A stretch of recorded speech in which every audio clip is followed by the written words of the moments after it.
The wallpaper with flowers. The one-room apartment in this sleeping district had been long awaited and hard won.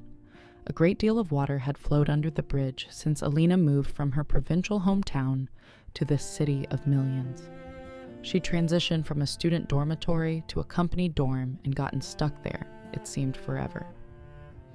Dreams of her own nest still had some shaky foundation while the country was transitioning, but once capitalism firmly established itself, hoping became completely foolish, and she would have had no happiness, but misfortune helped. The wall of a dormitory built in immemorial times collapsed, burying two poor souls who'd stepped into the corridor at the wrong moment. The scandal erupted loudly, no matter how hard city authorities tried to hush it up. Families of the deceased were given apartments immediately. For the rest, they began making promises. In record time, they built a relatively decent dorm on the outskirts and gradually began moving in people left without a roof over their heads. Among them were the most stubborn and desperate, those who decided to fight for their phantom rights. There were endless court cases, letters, complaints, wandering through rented rooms and distant relatives' couches, trips to picket in the Capitol. Only 3 years passed, and the well-oiled bureaucratic machine suddenly malfunctioned. To a small but united group of dissenters, officials, grieving with all their hearts naturally, gave the opportunity to purchase apartments for half the price. Alina was among the lucky ones. Of course, even this sum was overwhelming. But here everything came together surprisingly well. Her retired parents unexpectedly helped by profitably selling a plot of land. 2 or 3 side jobs appeared. In short, money for the down payment was found. Now she could enjoy her own home. The furnishings cost her almost nothing. A second cousin had very timely replaced her soft furniture and was happy to give away still decent armchairs and a sofa. A wardrobe and coffee table that previously belonged to a college friend found refuge here too. Alina bought the kitchen set with her own money. A display model sold at a tremendous discount. She artfully masked the cracks in the countertop and laid a cozy rug on the floor. Violets and azaleas bloomed on the windowsill. Only the walls, frankly speaking, let her down. The previous tenant had clearly not cared about aesthetics. The wallpaper was a muddy beige with water stains in the corners and suspicious dark patches near the radiator. Every time Alina looked at those walls, she felt her beautiful little nest lost some of its charm. Late Saturday morning, Alina stood in the hallway before the mirror. Today she was going to the shopping center to buy some inexpensive wallpaper. She put on a fashionable short coat successfully grabbed at a sale. In it, she looked like a carefree student. Brushed her wavy, dark auburn hair, applied a touch of lipstick, and stepped over the threshold. The November day was gray, but not unbearably cold. She walked to the bus stop with a light heart, already imagining how her walls would look fresh and clean. Maybe something with a subtle pattern. Nothing too bold. She couldn't afford to get tired of it. In the crush of people and voices, she was immediately noticed. The glass doors had barely closed behind her when a little boy, about 3 years old, exclaimed for the entire shopping center to hear. "Daddy, look at that beautiful lady." Some people turned with curiosity. The handsome father blushed slightly and dragged his offspring toward the exit, where a frowning mother already waited. To avoid trouble, Alina slipped into the perfumed apartment and emerged only about 10 minutes later, accompanied by prohibitively expensive fragrances that the enthusiastic salesgirl had sprayed on her wrists. Having passed numerous temptations and lures lying in wait at every step, Alina found herself in the home improvement supermarket. She walked around all the stands, examined all the samples from the most expensive to the more or less affordable. Nothing quite spoke to her. The cheap ones looked cheap. The nice ones were beyond her budget. Then she stopped at a huge wire basket overflowing with remnants, discontinued patterns, odd lots, returns. These rolls could be sorted through endlessly. She pulled out one after another. Garish, geometric patterns that would give her a headache, childish cartoon characters, depressing dark stripes. Nothing suitable emerged. And then she heard a voice behind her. "If I were you, I'd take these, with the flowers." Alina had already opened her mouth to give a worthy response to the impudent person who dared to give unsolicited advice. But she suddenly understood. The advice was perfectly apt. Against the background of a delicate floral pattern, her furniture would look not old and worn, but vintage and quite charming. Surprisingly, how had she not noticed this lovely Provençal-style wallpaper herself? She pulled out the roll he'd indicated. Soft cream background with small lavender flowers and green leaves. Gentle, timeless, exactly what her little apartment needed. Of course, she should at least thank the stranger. She turned around. Before Alina stood the man of her dreams.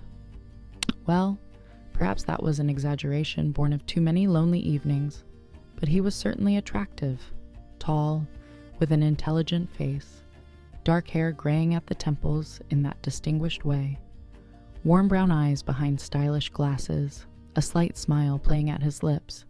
He wore jeans and a casual sweater, and in his hands he held a bright box with some tool, a drill it looked like. Alina blinked, making sure the vision wasn't about to dissolve into air. She knew, of course, that in TV series, romance novels, and glossy magazine articles, such meetings happened all the time. But in real life, something like this was happening to her for the first time. "Thank you," she managed. "You're absolutely right.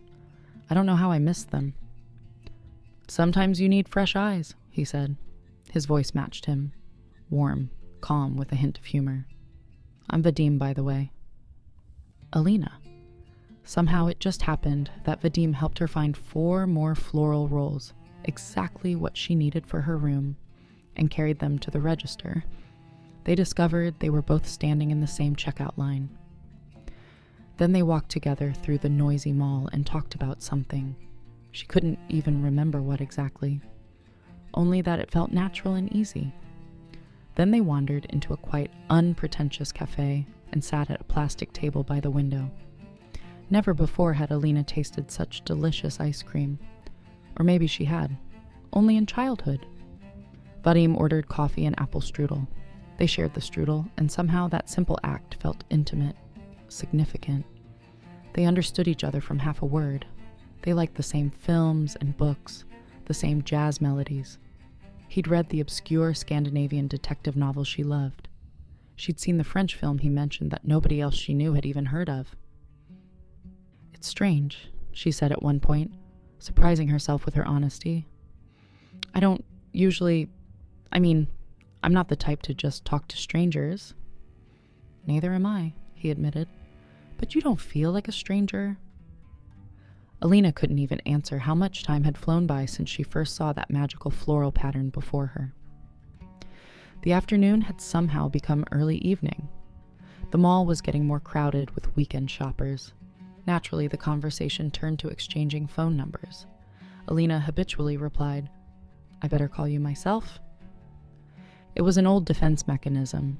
In her youth, mobile phones belonged only to a select few. She couldn't give out the dormitory number where an angry guard answered the phone. And at work, the management, in the person of a bespectacled old maid, treated all outside calls with undisguised irritation. So potential suitors wrote down their own numbers, and Alina promised to call. More often than not, she didn't call. Now admirers had practically disappeared, but the old habit remained. Although it gave her a chance to weigh everything, to think about whether it was worth communicating with a person so as not to be disappointed later.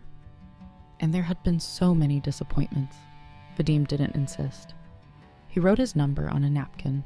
Purple ink, she noticed, distinctive, and held it out to Alina. She categorically refused his offer to drive her home. "I'm not far," she lied. "Really, the bus is easier." If he was disappointed, he didn't show it. "Then let me at least walk you to the stop." The bus was almost empty. Alina settled onto a double seat, arranged the package with wallpaper comfortably beside her, and opened her purse to find her transit card. Her wallet wasn't there. Alina looked in the side compartment, felt the lining, unzipped all the zippers. She checked her coat pockets, rummaged through the wallpaper package. Fortunately, she found some loose change in her pocket that was enough for a ticket. The ride was long, plenty of time to remember all the moments when the wallet could have migrated into someone else's hands. In the cafe, her purse stood on a free chair next to Vadim, or whatever his name really was. It would have cost him nothing to extend his hand under the cover of the table and rummage through the purse's contents, while its naive owner gazed rapturously into the kind brown eyes of her companion. On the street, Alina had slipped on a patch of ice, and he'd caught her, steadied her, his hand on her elbow, his other hand somewhere near her purse, and he'd stayed close to her bag the whole time. Now Alina understood this clearly. How many opportunities for a professional pickpocket? The fairy tale was over. The handsome knight turned out to be a con man, emptying the purses of trusting ladies. But she still had his number. Alina took out the napkin, thought for a couple of minutes, to call or not to call. What would she even say? "Excuse me, did you happen to grab my wallet?" And the number was probably fake, of course. No wonder he hadn't tried to prove that it's always more reliable to enter a number into phone memory, as almost anyone else would have done in his place. She'd have to somehow stretch things until payday. There was maybe 40 rubles at home in her emergency jar. Enough for bread and tea. She'd survive. She'd survived worse. How many enthusiastic fools had he wrapped around his finger? Given them a few hours of happiness and taught them a cruel lesson? Well, he did spend money on the cafe, but the drill ended up free, and probably enough left over for beer. The sky outside the bus window had darkened. Snow had begun to fall, not the gentle, decorative kind, but hard, wind-driven pellets that made pedestrians bow their heads and hurry along. Alina got off at the last stop. The weather had managed to worsen considerably. Wind drove prickly snow waves through the air. It was almost dark now. She still had about 15 minutes to walk home.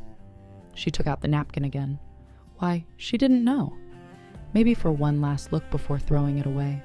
But the cold wind snatched the weightless paper from her fingers and carried it away into the gray twilight. Or had she released it herself?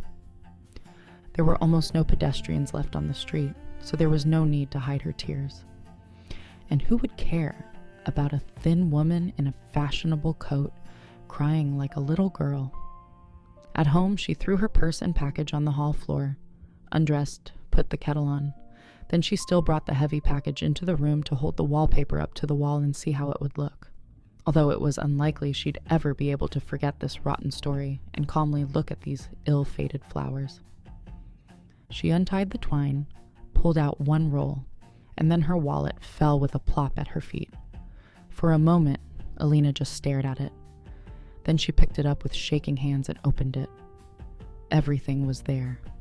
Her debit card, her transit card, the small amount of cash she'd had. 3,000 rubles and some change. Everything intact. She immediately pictured the scene. Vadim carefully tucking the wallet into the roll of wallpaper when she wasn't looking. Maybe when she'd gone to the restroom at the cafe. Protecting her money while carrying her package, making sure it would be safe, and she'd accused him in her mind of the worst. She sank onto the sofa, still holding the wallet. The napkin with purple numbers, she remembered, had spun away into the impenetrable blizzard, lost forever. Of course, the heroine of a glossy magazine story would burst into tears again, but Alina's supply of tears was exhausted. She felt empty, wrung out, and something else. A small, fragile feeling she was almost afraid to name. Hope? Regret? She put the wallet on the coffee table and approached the window. Beyond the glass, colorful city lights blurred in the falling snow. Somewhere out there, on the other end of the city, Vadim was probably in his bachelor apartment. Was he thinking about the strange woman who wouldn't give him her number? Did he wonder if she'd found the wallet yet? Or had he already dismissed the whole encounter? Just another brief connection that went nowhere? She pressed her forehead against the cold glass. The wallpaper with flowers lay spread across her floor, delicate and hopeful and full of promise. Tomorrow, she would hang it. And every time she looked at those small lavender flowers, she would remember. Not the suspicion, not the fear, but that moment in the cafe when someone had looked at her and really seen her. When conversation had felt like coming home. When possibility had shimmered in the air between two strangers over shared apple strudel. And on the other end of the city, Vadim was indeed tidying his bachelor dwelling. He'd updated his drill, tested it out. And soon a picture he'd bought yesterday hung on the wall, a painting of a lady with dark auburn curls standing in the middle of a flowering garden. The flowers in the painting were small and lavender, painted with careful detail. He stood back, adjusted it slightly, and smiled.